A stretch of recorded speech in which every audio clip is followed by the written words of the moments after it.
भाई काही नाही, एक प्रश्न असा होता ना की मुंबईत ना भाजपच्या कार्यकर्त्यांनी तुम्हाला डिवचण्याचा प्रयत्न केलाय. त्यांनी घोषणाच दिल्या की 50 ठोके एकदम ओके युतीमध्ये लढताय मुंबई सारख्या ठिकाणी, चेंबूरमध्ये. कार्यकर्त्यांनी पुढे काय म्हटलं ते मला माहिती नाही. मुंबईमध्ये शिवसेना भाजप महायुती ताकदीने लढती आहे.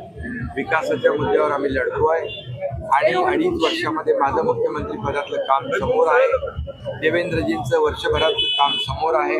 त्यामुळे मुंबईकर मुंबईच्या विकासाच्या मुद्द्यावरच मतदान करणार आणि मुंबईचं एकाच शब्दात मी तुम्हाला सांगतो, मुंबईमध्ये महायुतीचा महापौर उद्धव ठाकरे असं म्हणतात. पुणे महापालिकेच्या निवडणुकीच्या संदर्भात आज कात्रज येथे जाहीर सभा झाली.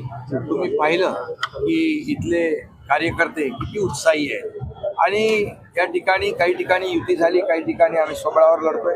पुण्यामध्ये शिवसेना स्वबळावर लढते आहे, परंतु कार्यकर्त्यांचा प्रचंड उत्साह, कार्यकर्त्यांमध्ये प्रचंड एक निवडणुकीला घेऊन की ही निवडणूक कुठल्याही परिस्थितीमध्ये जिंकायची आहे या ईर्षेने कार्यकर्ते उतरलेले आहेत.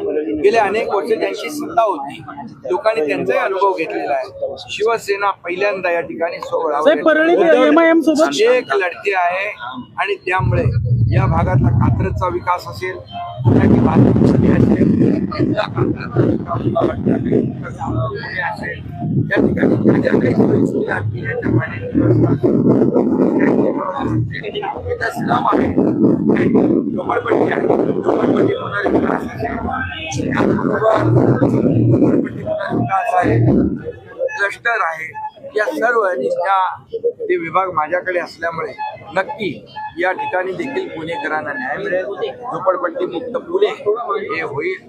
आणि मी आपल्याला एवढंच सांगतो की आमचा अजेंडा जो आहे तो विकासाचा आहे. विरोधकांनी आम्हाला हलक्यात घेऊ नये. शिवसेना एक मजबूत पक्ष आहे. नगर परिषदेमध्ये चांदा ते काही लोक म्हणाले शिवसेना ठाण्यापुरती मर्यादा, आम्ही दाखवली शिवसेना चांदा ते बांधापर्यंत आहे. आणि जे आता विरोधक आहेत जे आमच्या विरोधामध्ये काही मोठी मोठी भाष्य करतायत, शिवसेनेला कमी लेखतायत, पण मी आपल्याला एवढंच सांगतो, शिवसेना विरोधकांना देखील कात्रजचा घाट दाखवल्याशिवाय